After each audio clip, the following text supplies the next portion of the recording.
Hi, everybody. I'm Jen Filzen, and I have Melissa Atchley with me. We are doing Connecting with Jennifer Filzen. Woo woo! Say hello, my love. So, I know Melissa through Bayview Toastmasters, and she has even traveled with me to Newport Beach to go see Lisa Nichols speak. So, she's also been my roommate, which is always fun. And we've had lots of fun adventures together. So you said that you've had an active day in the Ashley household. What's going on, girl? My dog almost choked to death today. What? Yes. He's a French bulldog, and so he already has this like nasal kind of thing. And when he eats his food, he sounds like a vacuum. He just like sucks it all up, and he's done in 2 seconds. Yeah. Well, he was eating his food, and he like started choking where he passed out. And my husband capped him, and got it out. And Wow. so yeah, he's my little buddy. So he was scared. He was just sitting there like what happened? And we were comforting him. And so yeah, we're gonna look and see. Oh, I'm sorry, Jen.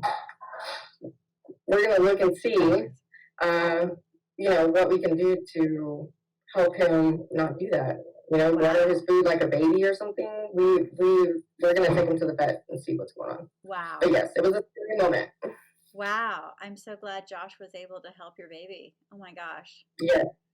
But he's one of those people that like will panic in the time. So I'm getting ready and doing my hair and I hear Edison, Edison, Edison. I'm like, what's going on? I was like, babe, calm. It's calm.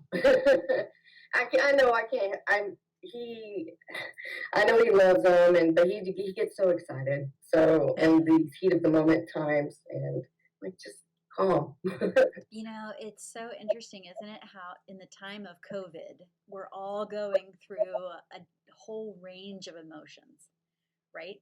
And normally I'm not so antsy, but I think part of it is that I usually go dance and I can dance off my frustrations and anxiety and just burn off that extra energy. And since I have not been dancing at all, I'm wound up tighter than a spool of thread.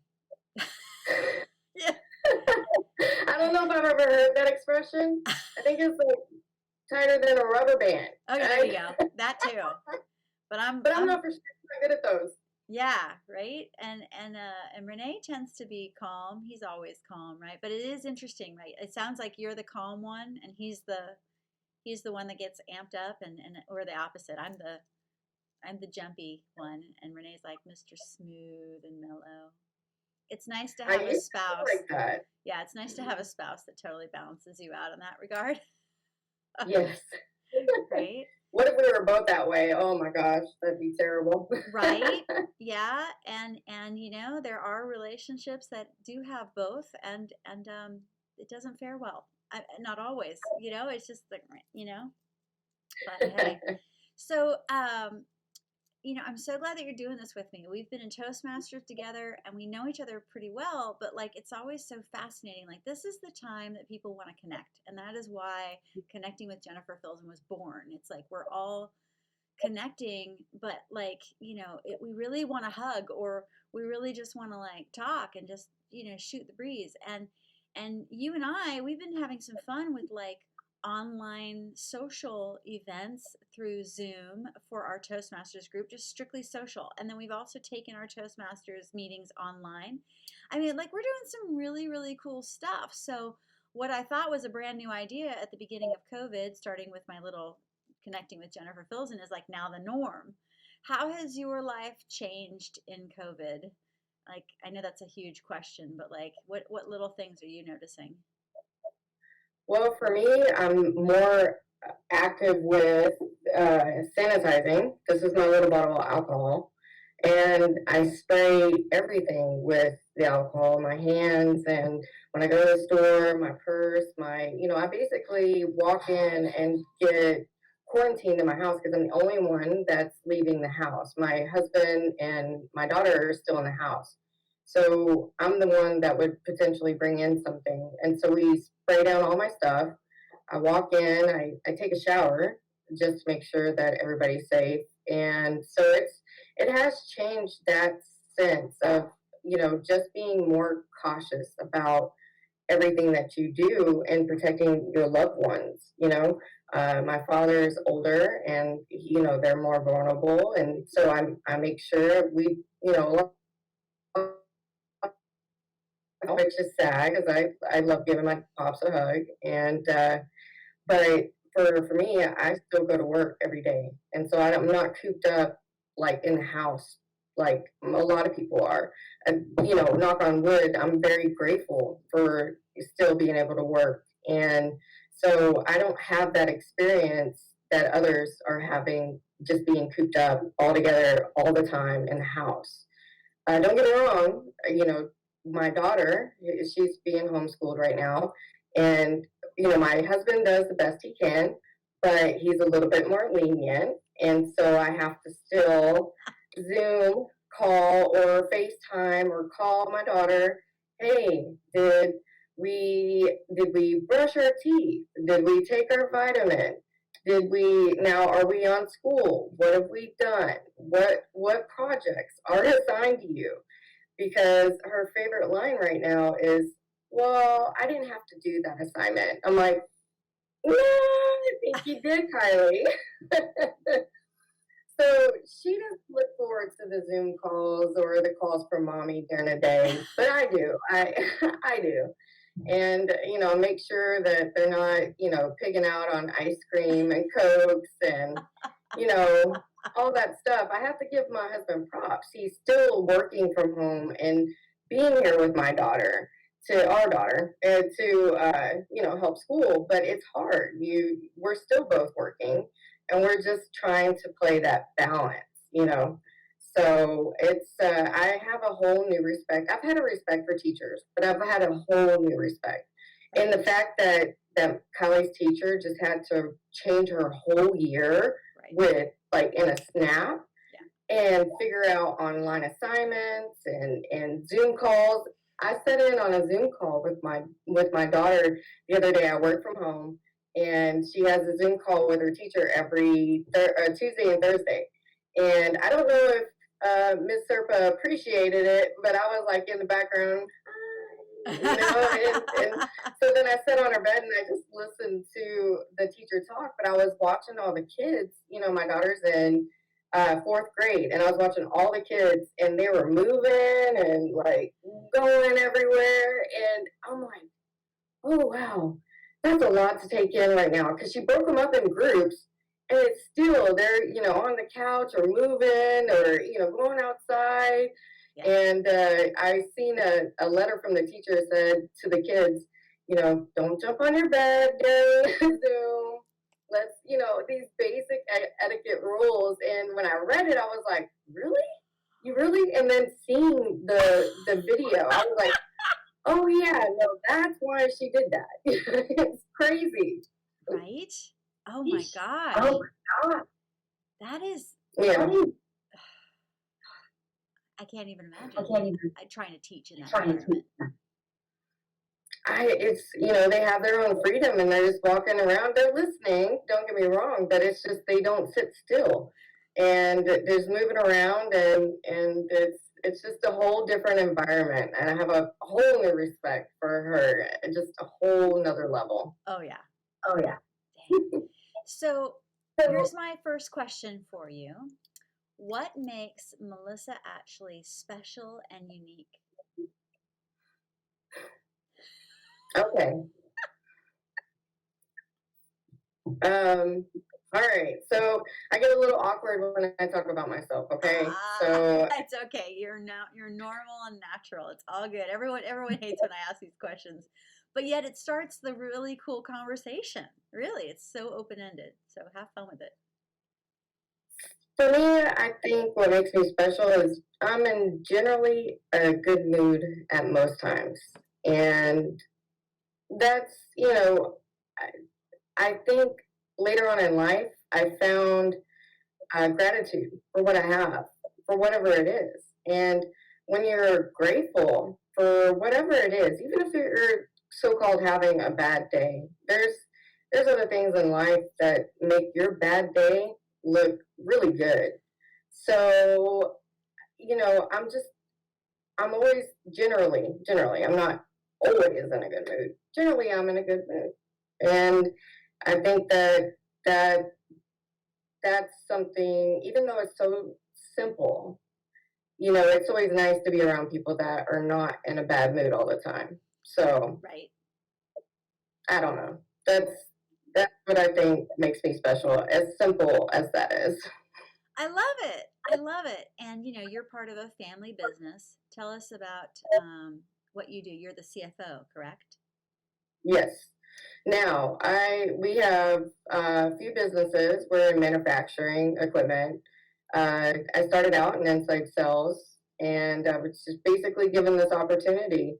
There was no nepotism there. I mean, the nepotism was the opportunity. And so I started out as inside sales, and I loved the job. I loved what I did. I loved the different aspects it brings to business, manufacturing in general.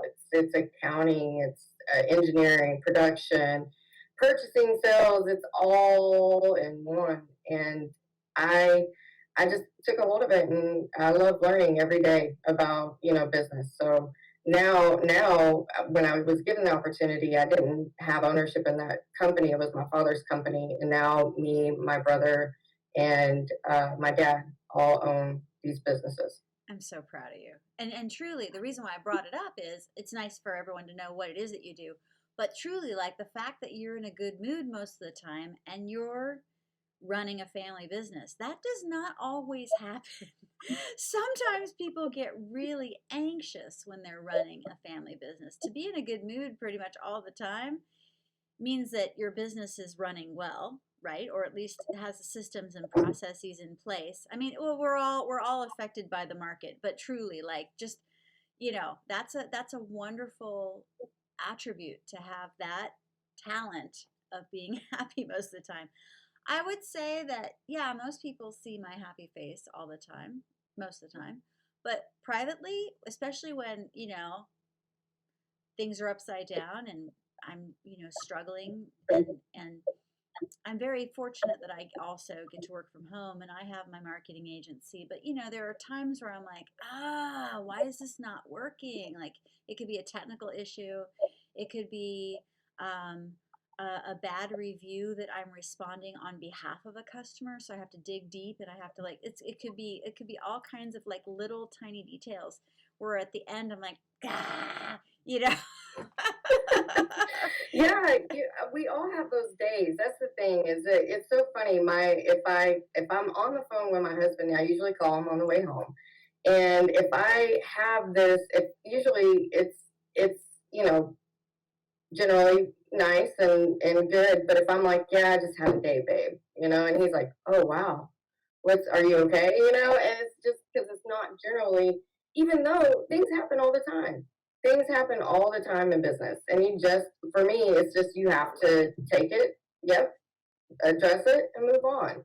So it's not that my life's all fairy tales and unicorns and everything else. It's the way you look at it. It's the way you look at it. And I deal with difficult people on a daily basis, and you just have to. It's the way you handle it. So, Right. yeah. No, that's exceptional. That's really you're no wonder why you're so successful. Because there are a lot of people who are older who still haven't figured that out. Right? You and Jennifer, it comes down to one question, and I've said this in speeches before. For me, it's like, do you want to be happy or sad? So simplistic, right? So I want to be happy.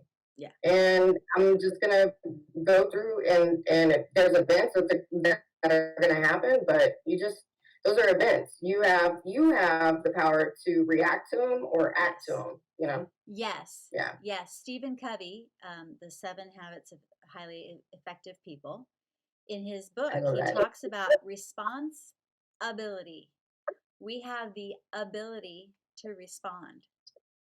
Right. I thought that was a really cool And twist on the word responsibility. Yeah.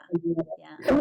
yeah, I love that book. That's a Yeah. good book. I just finished reading it, and I can see why people read it like 10 plus times because there's so much in there that's so good to Oh yeah. digest. I've heard about it for years and I finally read it. And yeah, I have a lot of business books where I just pick them up a second or third or fourth time and just want to marinate in all that because you're right, there's like so much stuff to unpack in that one book. Yeah. Oh, and when you go back to it, when you first read it, there's a focus in it, and you're like, wow, that's amazing. And then you go to the second time, and you're like, I didn't catch it. That's amazing too. Yes. Yes. Isn't that true? Same thing with, Yes. yeah, it's like when I'm teaching dance, I'll be teaching, a concept. And I have, beginning, and then I have some advanced students in there. So I have to, talk to everybody in that group. But yet I'm saying the same things pretty consistently. But you're right. Like someone will be like, oh, you didn't say that before. I'm like, yeah, I've been saying that the whole time. It's just that you weren't ready to hear it. Right. Right. Yeah. Yeah. And same thing with It's the light bulb moment. totally. And did you have one of those when you were in Toastmasters when you started and then you've been in it for how long now? I've been in Toastmasters since 2015, and I will say from where I started to where I'm at now, it is a significant change. I don't feel that I'm at that level of where I need to be in public speaking. I still get nervous. And I know everybody, says, even the professional speakers, they still have, butterflies in their stomach. But I haven't got to that level to me that where I want to be in speaking to a group or communicating with a group. I think I'm making progress, but I'm not, I still have work to do. Yeah. Oh, we all do.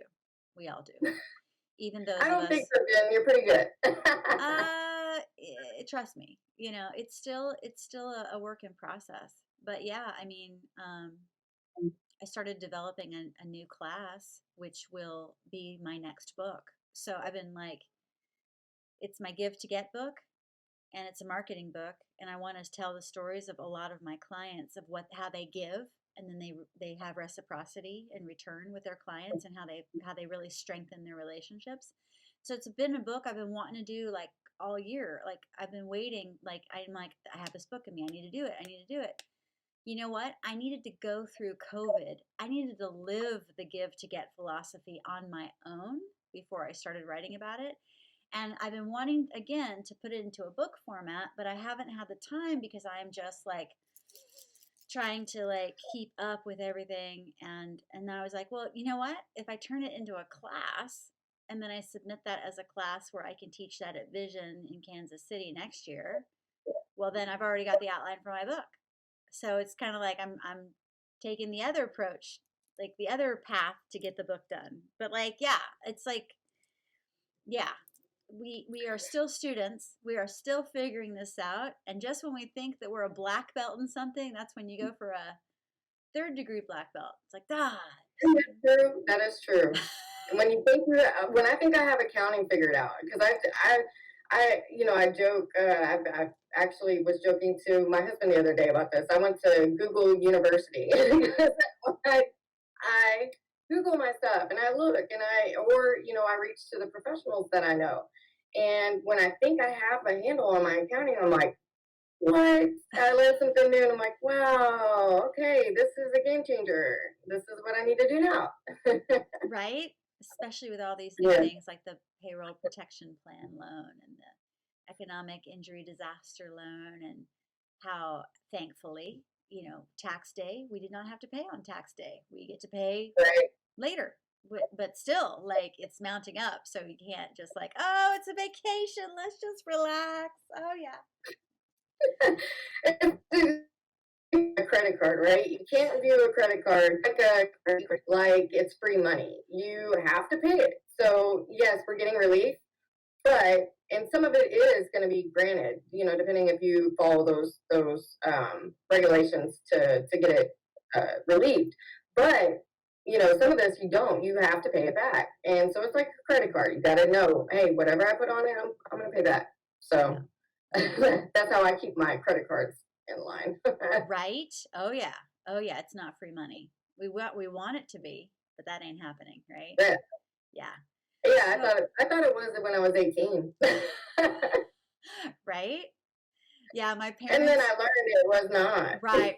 Yeah, my parents were my constant bank account for a long time, and then I left home and moved to California, and I was like, oh, adulting. Oof. But you know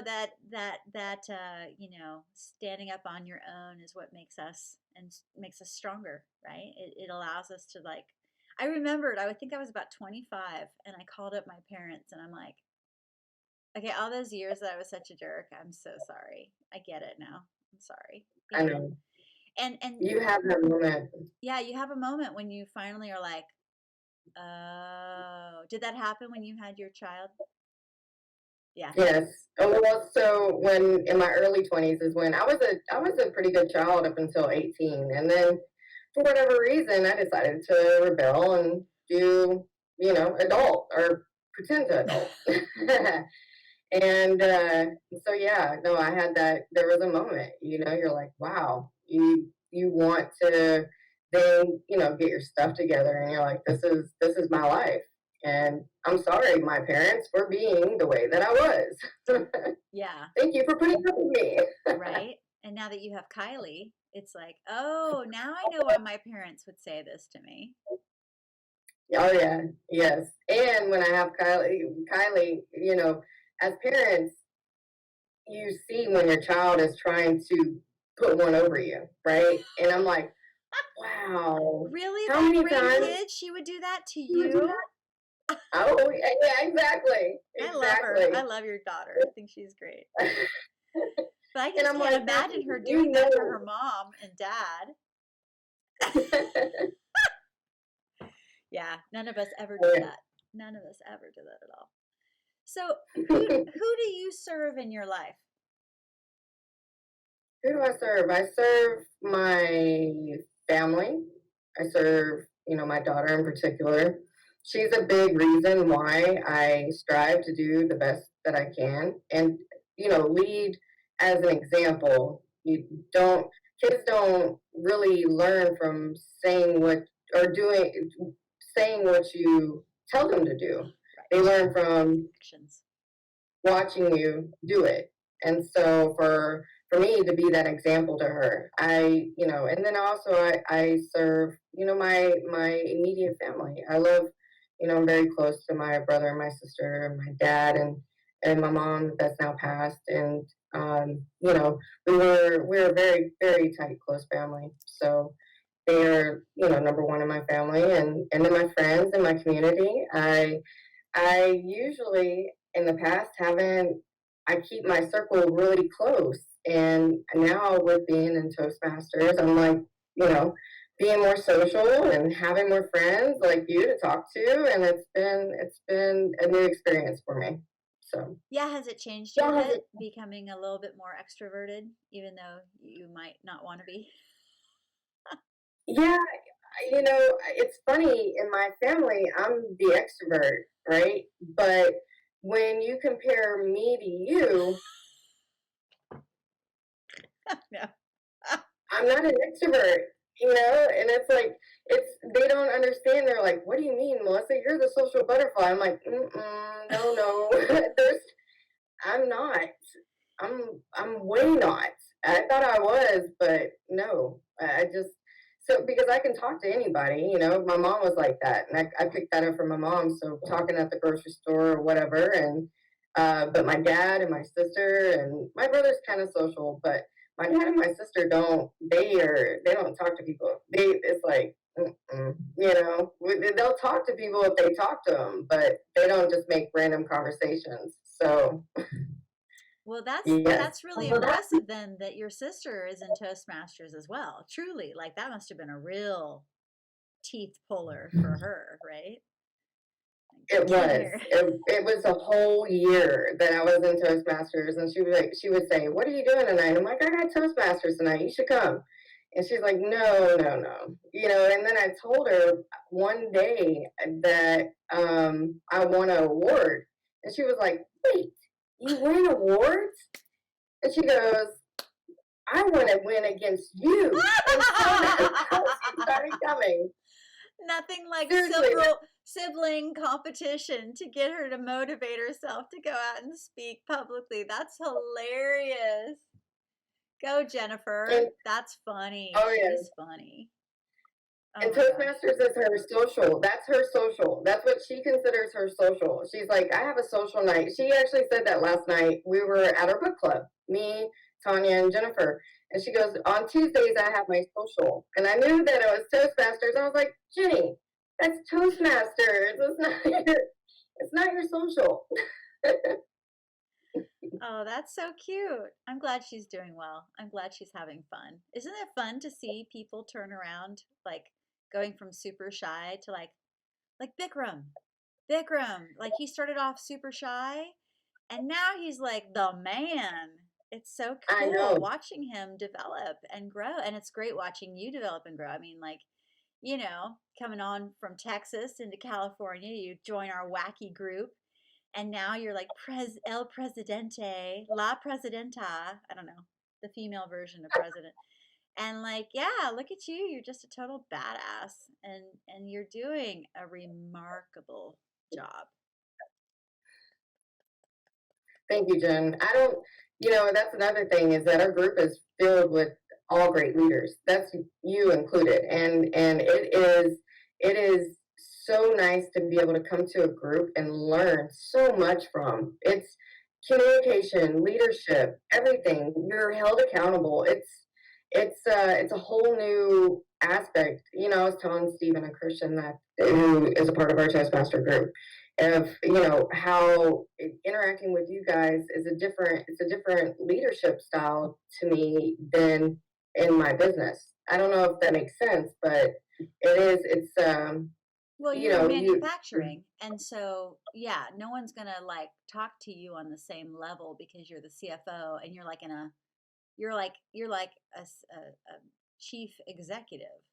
So it's hard for you to just go into the, like, for example, I'm going to guess, like if you were in your corporate world and you go into the break room, the person who is doing janitorial stuff or assembling things is probably not going to be like, so Melissa, tell me about, like they'll probably be like uber respectful. Hello, Mrs. Atchley, right?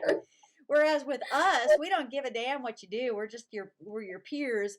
Whether we're more successful or not, it doesn't matter because we're in Toastmasters and we're all in it together. And then we later on find out, oh, she's a complete badass. Oh, okay. We're just wannabe-preneurs compared to Melissa. But no, I'm kidding. Oh my God, teasing you. But no, I mean, yeah, it's like there is a context, right? For me, like when I'm working with my clients, I want them to know that they're business owners. I'm a business owner. So I look at them straight in the eyes and I can talk to them very real about how are you doing? You know what I mean? And you and I have had some really great conversations about, oh my gosh, my business. Oh my gosh, my business. And we're like able to do that, right? But like, when you like, okay, I couldn't talk to you about motherhood because I am not a mother. I can really appreciate what you're doing. And I know that you're raising a great kid. And I really love her. And I'm totally cool with being like that cool, family friend, auntie, kind of thing. But like, as far as, understanding what you and Josh are going through with the homeschooling and trying to work. Oh, hats off to you. No. I couldn't do it. I do get that, and it's only because before I had Kylie, I knew I wanted a kid, but I was never exposed to kids, growing up. So, the closest I got is my kid sister, which is 2 years apart. So there was no, and I remember when I used to wait tables, Jen. Really? Oh my God. Tell me about that. Kids and put it down where like the tots and stuff where the mom would immediately take the silverware or the not and like no like I had no idea. Like me and my sister have both joke about that because we both waited tables and we would put it down or didn't know about the cups and them spilling and all this good stuff. it wasn't until you have a kid you fully, like for me, fully realize, oh wow, you do not put sharp objects in front of tots, and you do and you put a lid on their cup. I know it sounds so basic, and it's like, why didn't you think of that before? But I don't know. And there will be a time when we're much more advanced in our age, and we'll also need the sippy cups, and we'll also need, you know what I mean? Like there, yeah. I mean, yeah. It's we can't always handle that fork like we could, especially if our hands are shaking or the cup. I mean, it's straws are important for several people. Yeah, Right? it's interesting, isn't it? Wow. Yeah. Wow. So yeah, you serve your family and you serve your Toastmasters and you serve the people that you work with. You're a busy person. How do you compartmentalize your life? So that's exactly what you have to do is take it one step at a time.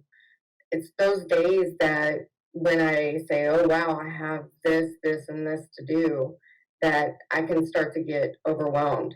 And I try to what I do is I set a schedule for me and I put it down. I have an Excel worksheet Oh yeah? and I put my yeah, and I put my schedule and I have my schedule. I have my daily, my weekly, my monthly, and then I have a tab for my goals. And I try to put all those things in. And when I see it and I take it step by step, it helps me not to get overwhelmed.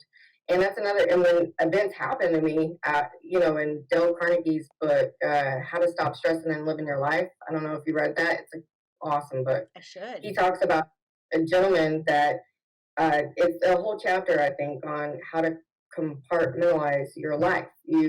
Basically, you don't think about the past, you don't think about the future. It's like the power of now. Yeah, you just Right, focus on right here, right now. Yeah. right.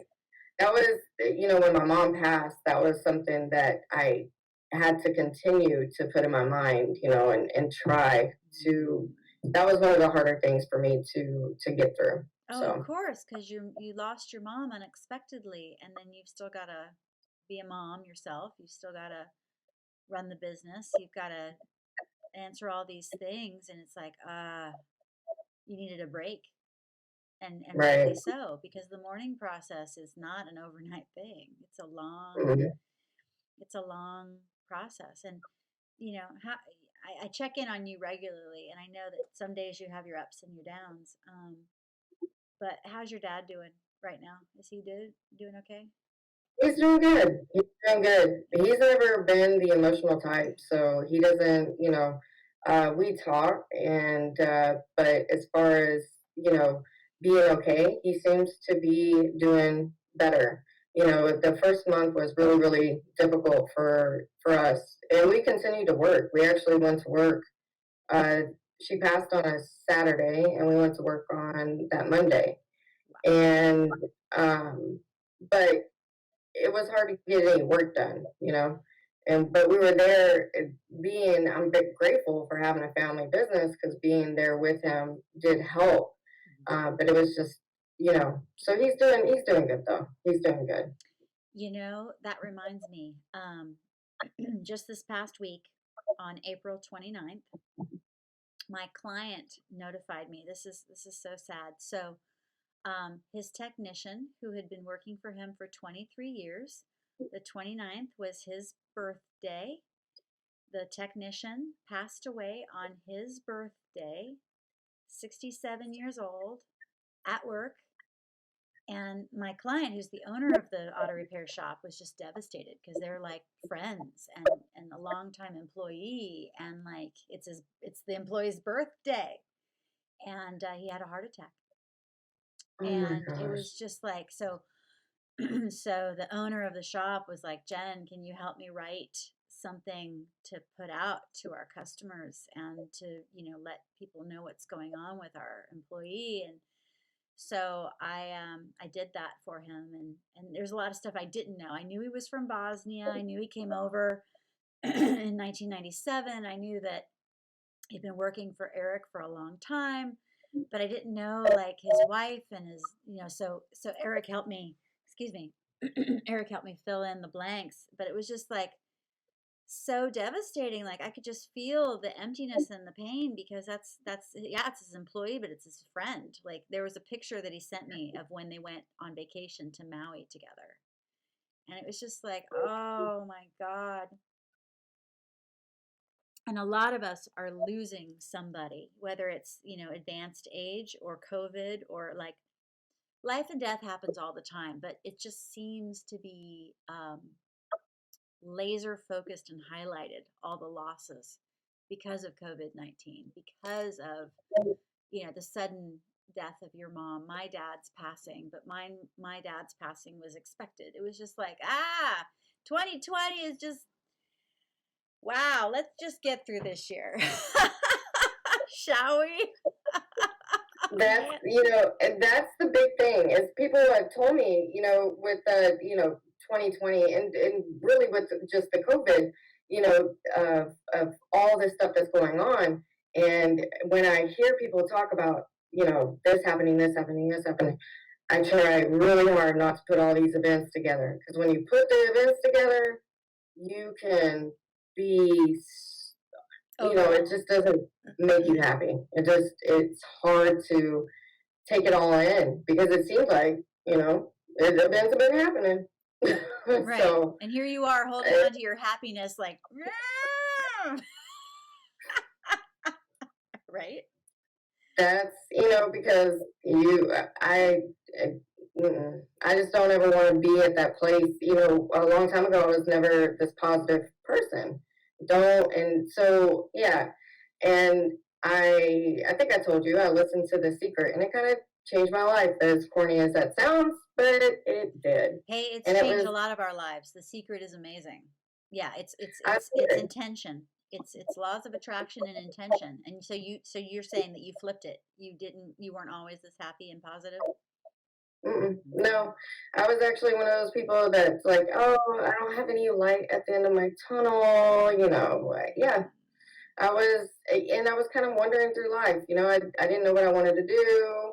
I just, was going with the flow, whatever came at me, was either the events were hitting me and knocking me down. And it wasn't until The Secret where I was like, wow, you can set out intention in your life. You can do these things and have this, and visualize. And I have let's see here, I actually have a goal book now.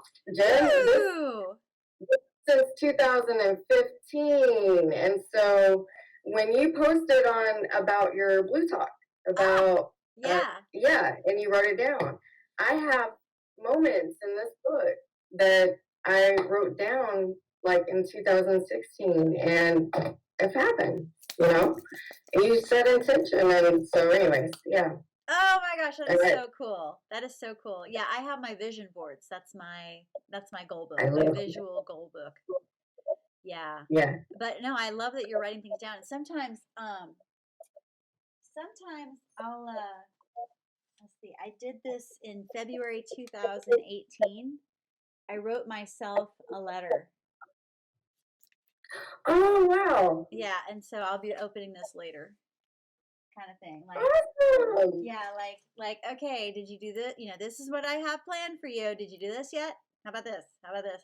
So it's like, so I and it was funny because it was a day that I went to Esalen down in Big Sur. A friend of mine, Tony, was working there, and so he invited me to come down, and I'd never been, and it was amazing. And I just so happened to stumble upon this writing class, and it was old school typewriter, Melissa. Like seriously, like I typed that on a typewriter, and it was so frustrating because I couldn't go back and edit. Like it was there, and it was sticky keys. Like it was like I was so tempted to just like grab a pen and just start writing, but I was like, no, I'm kind of enjoying this process. It forced me to slow down, but like, and I write for a living, right? So I'm kind of like, oh my God. but it was neat. And so, yeah, I've got that thing. And I don't know. Awesome. I'll look at it later, but it's too soon. 2018 is still too soon. Right? Maybe someday I'll open it up like, I don't know, maybe in another 3 years, like 2023 would probably be a good one to like look at it and go, ha ha ha ha ha, right? Yeah. So I'm curious, you've been through a lot. You're going, you've risen to a level of success. We've all had our journey, like and you still have so much further to go. Like how old are you again? I am 35. 35. Oh my God, you so have your act together. Oh my God, I love you. Man, if I had been in your shoes when I was 35, I'd be so much further along than I am at 49, but that's okay. We all mature at our own pace, right? And I wouldn't be what I am today without my mistakes at 35. Let's see, where was I at 35? Ooh, 35, I was in an unhappy marriage and I was this close to starting my music. So I was just about to turn 36 when it all started happening. So Wow. 35, I discovered West Coast swing dancing. So my life was Oh, about to really? change. My life was about to change big time at 35. And it was 36, so it was like boom. So there you go. And then Yeah, I have the same thing. I think about like, wow, if I really had my stuff together in my early 20s, then where could I be now? So I get it. I get it. But then you always have to say, it took you to go through these things to now you want to be what you want to do. You want to be good at it. And it wasn't until, you go through that journey that, you continue another journey. Because yes, it's all just a journey. You say success, but it's a continuous journey. it is. It's It all about is. the journey. Totally, right? And then I'm going to ask you, what is your why? Because, our whys change as we go through life. You know, my why when I was in my 20s was I want to get my degree and prove that I, am worthy of having a master's degree, right? And then my 30s was I want to my why is to own a house and to make it and to be a business person. And now that I'm about to turn 50, my why is, my why is to create a ripple effect of joy that affects millions of people. Like I wouldn't have recognized that why when I was in my 20s. I'd be like, what? That's my why? And I'm sure when I'm in my 70s, I'll have a different why. So, what is your why right now? My why right now is it really started right before having Kylie. And it was really when I was introduced to The Secret and understanding a whole another life out there. And that was right before I had my daughter. And then having my daughter amplified my why because it was like, I want to be that example. I want her to have a good life. I want to raise her to be a productive human being in society. And showing her through my actions of my businesses and what I do in life, that is a big why for me. And then another why is that I want to prove that I can do it. I want for myself. You know, I am a firm believer is if you have your mindset to it, you can do it because little me, I graduated out of 14 kids in my high school, and they never thought I passed to play basketball. I was not a student, and it was just and so later on in life I learned, wow, if I put my mind to it, I can do it. And so that's my why, I guess, is just being there as an example for my daughter and knowing that if I want to succeed and I can do it myself and I can do the things that I put my mind to. I don't I guess that's a little crazy, but that's No, it's you not know. crazy at all. It's not crazy at all because you're right. It's like we people see us at the level of success that we're at now, whatever that is, but they didn't see the journey. So you're saying that when you were in school, no one said, "Oh, Melissa, she's a rising star." Instead, they're like, "Yeah, she's all right." Right? Like if they Yeah, could see you now, they'd be like, "Holy crap, really?" It's the joke between me and my sister is that I really did in high school and throughout all of school. Like it was, I passed the play, So if I made a C, I was like, yes, I'm good. I can play basketball. And for my sister, she's incredibly smart and she made all A's all the time, right? And so when I made a B, my mom and dad were like, good job, that's awesome. But when my sister made a B, they were like, now, Jenny, what's going on? Poor Jenny. It was, it Oh. was a double standard. It was. And so, yeah, I just, in school, I learned a little bit. I've learned now that I'm older that I learn much better in a different way than they teach in school, which is, you read books and then you're tested. And, and don't get me wrong, the teacher is telling you in front of a class, but most of it is just reading and taking a test. And for me, that's why being out in the workforce, hands-on training, one-on-one, and then listening. Now, listening to audiobooks, I take in 10 times more than I read, still to this day. So, and I know that may be crazy or whatever, but you're an auditory learner. You're an auditory learner versus yes. visual versus kinesthetic. So yeah, we all have different things that and sometimes like I'm a visual learner, but I'm an auditory explainer. Oh. I don't necessarily communicate in visual, like I interpret it, but yeah, we all have our thing, right? Have you ever been tested to see? There's been, I remember going to a sales conference years ago, back when I was selling health insurance, where they were trying to help you figure out your own learning style and your own communication style, so therefore you could match and understand what other people's learning styles and communication styles were. And so that's when I discovered that, oh yeah, I need to touch it, I need to read it, I need to hear it, and then I got it.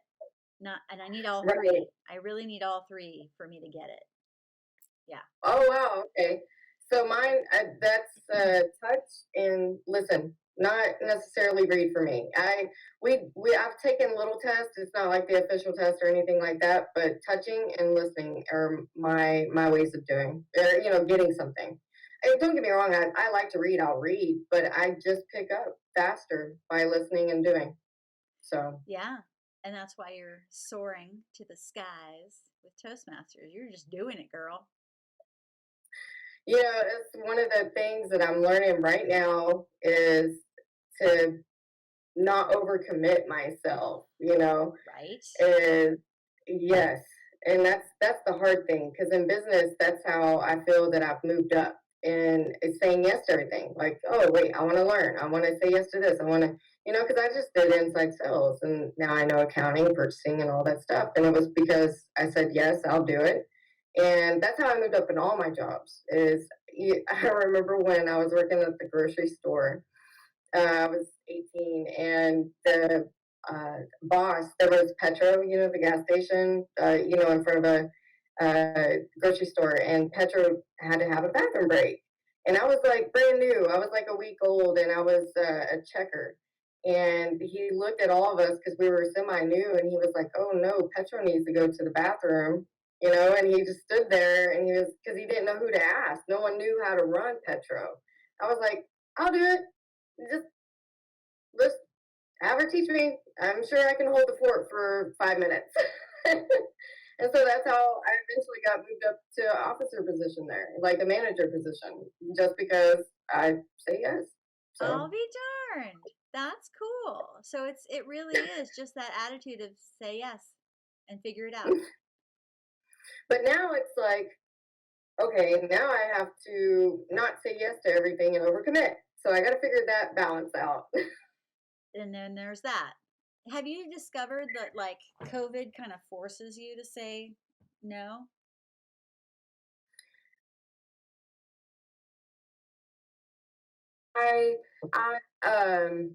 There's everybody's wanting to Zoom meetings and this and that. And Zoom last week was a real challenging week for me because I said yes to a lot of stuff.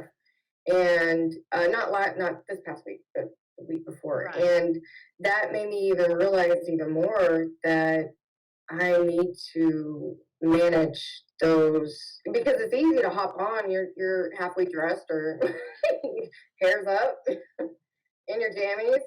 And so I was coming home and being on Zoom. I was coming home from my job and then being on Zoom until 8 o'clock at night, like every day of the week.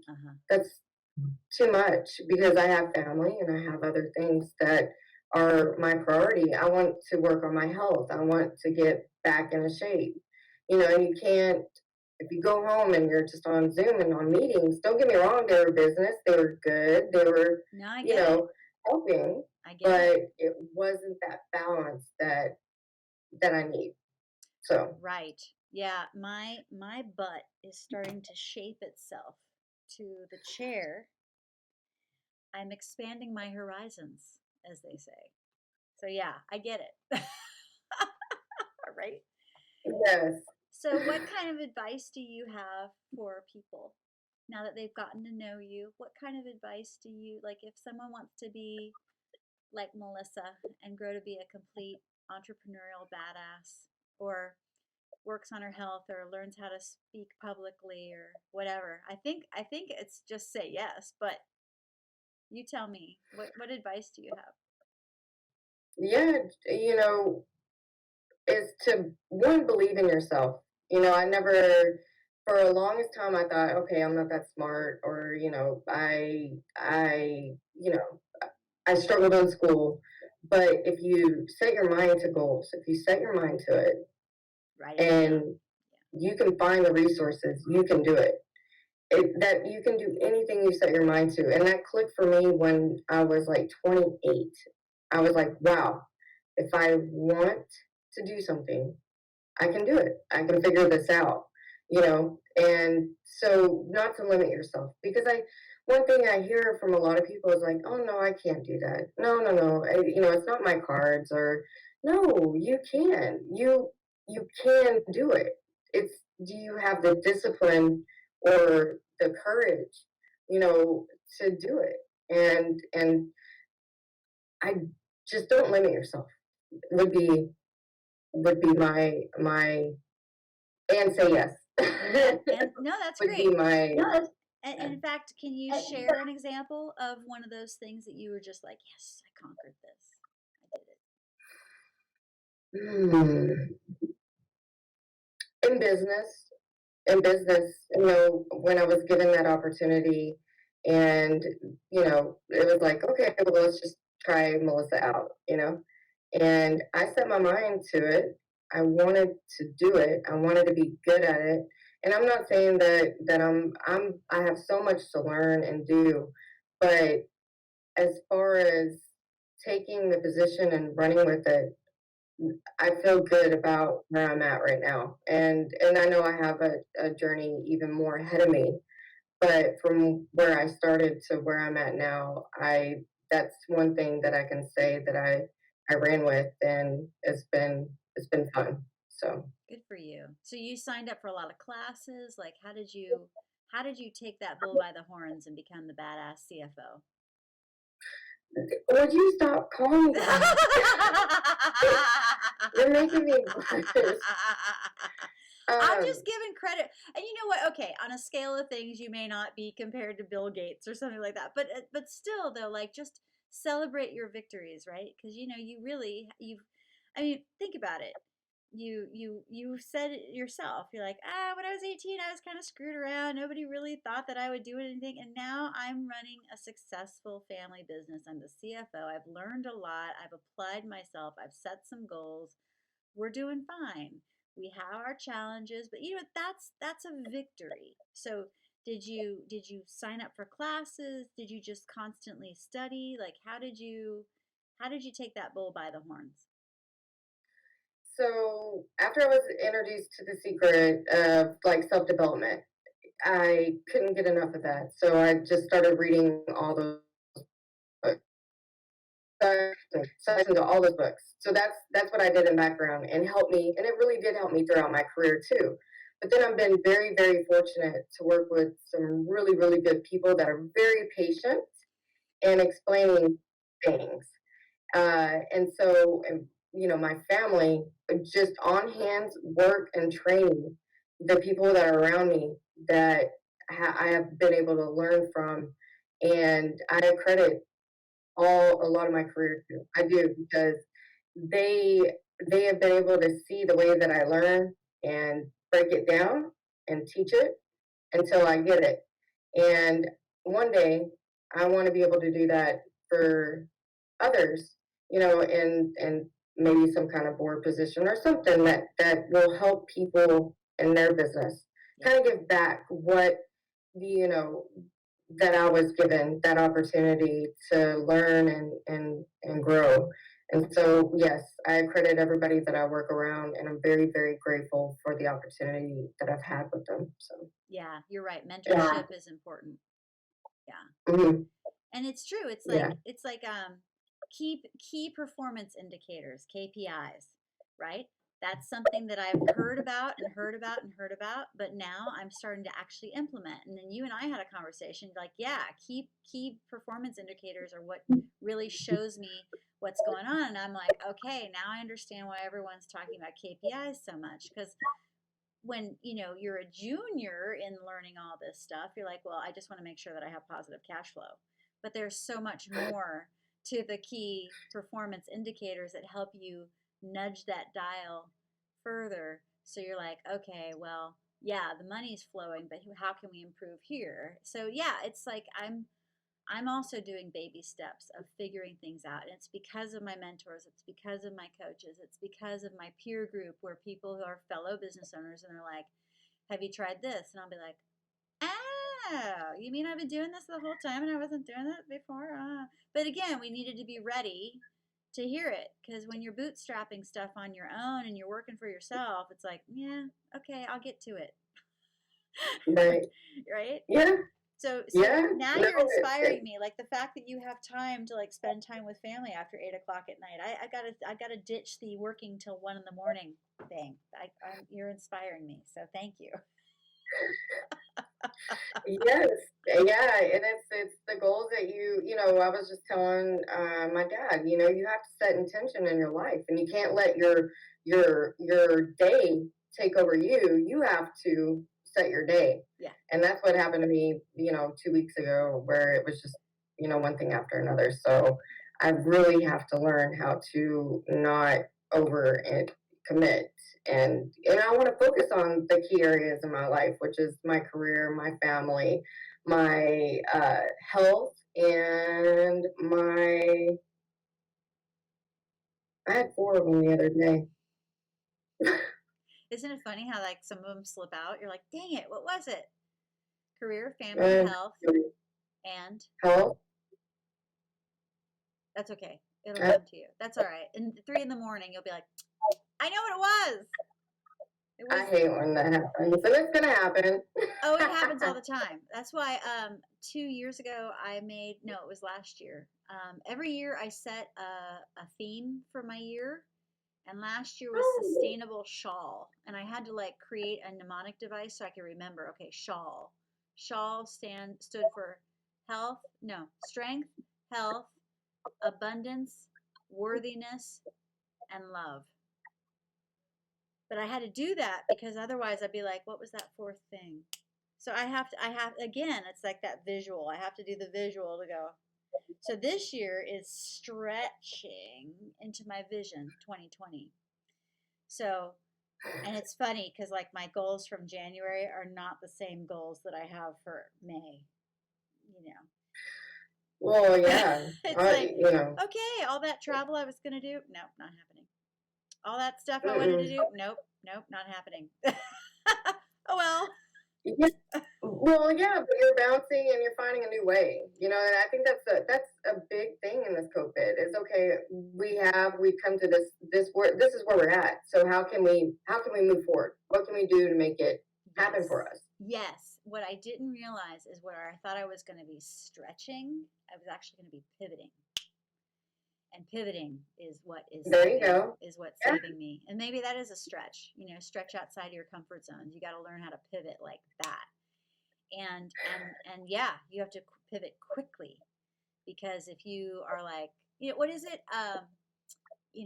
The Spanish Armada had the really big ships, and then the English clipper ships were able to beat the Spanish because they had the more maneuverable, smaller boats, right? And so yeah, you get a big old boat, a big old boat. Oh, I gotta turn, right? Whereas when you're small and a fleet of feet, what is it? Yes, swift. You're able to, you know, and so, yeah, I was recognizing just the other day, I was talking to another business owner. It's like when I started the business in the Great Recession in 2009, it was just me. So, yeah, I'll take anything. Yeah, yeah, yeah. Now, 10 years later, I'm a little bit bigger. I'm not a big old huge, cruise ship or a naval, ship, but like, I'm still bigger than what I was. So, and so now, if anything, I'm like, okay, how can I always stay maneuverable even when the business gets bigger? So, if anything, it's just creating a conversation. How do I do this? How do I adapt? How do I, you know? And the answer is save more money. Yes, that's a big answer. Yeah. That's a big one. Right? Yeah. It is. It's always a continuous thing where you want to improve, and it may not be your vision in the beginning of the year, but now you have this other vision that's going to make it even better. And it's right. Yeah. Are you finding that for yourself? Yes. Oh yeah. Yes. Nice. Definitely. In some of the goals that I've had in business now, I realize that, okay, wait, now I can make this better, and this is how we can drive our company to be, if that makes sense. So it's just always continuing to learn and apply what you learn and see opportunities. Yeah, the opportunities right. are like, ooh, look at this opportunity. Let's do it. Yeah, it's cool. Isn't it awesome how you find one opportunity and then it leads to another and it leads to another and it unfolds? And sometimes that momentum is fantastic. And it happens even in your life. I love that. And it's, a lot of people go, well, you're so lucky. No, you work really hard and it is part that you have an opportunity, but it's what you take and do with it that matters, right? Yeah.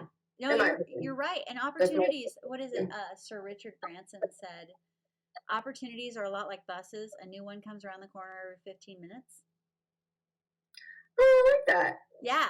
And so don't worry, there's not just one ship coming in or one bus passing you by. Like they happen all the time. You just got to be paying attention. And right. Yeah, it's like, oh, okay, so I'm gonna jump on this one, and yeah, so when people are like, oh, I wish I had taken that opportunity. Well, there are others. There are others. Just make it happen. And you're right. It's all this self-awareness, self-study. It's putting yourself in a position to be prepared, to jump on an opportunity. Like, right. okay, so in 2018, I developed my very first online course. And then in 2019, I took my courses that I teach in person and I made it into an online course. And okay, if you look at that, it hasn't really gone anywhere, but it gave me the skills to run shows and video recordings. And I'm still not anywhere near perfect in my video production stuff, but I'm way further ahead. And so when a client says to me, hey, Jen, can you make me a video of something? I'll be like, done. Versus, I don't know how to do that. You want me to do what? Don't you want to talk to somebody who knows what they're doing? That's how I feel sometimes you don't realize, you're like, okay, well, I think I can do that. Okay, let me figure that out. I'll do it, and but then as you go and you're like, okay, I got this. This is good. I can do this. This is part of my day. Yep. Right? I think that's part business owner, right? You just take on and you're like, okay, I can do this. I got this. I got this. I got this. And if not, call somebody or Dr. Yes. Google University. Yeah, totally. Right? Yep. Oh my gosh, I love it. Well, I have so enjoyed this. I know we're coming up on the hour, but like, oh my gosh, Melissa, it's always fun to talk to you. Did you have fun connecting with me today? I did have fun. I mean, you definitely put me in some awkward positions, but it's okay. I still love you. Well, I know because you're not used to talking about yourself. But no, it's just, it is a conversation and it is fun. And whoever, we have no idea who's going to watch this. Who knows? It could be like sitting, with like maybe one thumbs up the entire time. But like someday, this will be like a little snippet in history where it's like, wow, that's what they were living their life like on May 2nd, 2020. Wow, okay. Now I have a better I'm already starting understanding. to feel old when you say that. Yeah, but no, it's really cool. It's like I found an interview with a woman who survived the Spanish flu, and the recording, she was already like, either she'd almost hit 100, or she was in, yeah, I think anyway, the recording was she was recorded in 2008. I'm sure she's passed because, like, yeah, she was old back in 2008, recounting her time suffering the Spanish flu. So she has to be gone now. But the point is that I discovered it. Now she's famous. She's gone viral. But like, I've seen it from you. yeah, yeah, yeah. Could anyone have predicted in her family that like this was going to be something so perfect? Like, so someday there's going to be a business owner that's watching this, hopefully, fingers crossed, going, "Oh, that's how that was. Ah, okay, all right, I'm not alone." So for you in the future, if you're watching this, yeah, make good use of what we're sharing here. I don't know, pay it forward. Exactly. Pay it forward. All right. Well, this is Jennifer Filzen, and this is Melissa Atchley, coming to you from the Monterey Peninsula in California. And thank you for watching, and we love you, and have fun with what we've talked about. All right. Bye.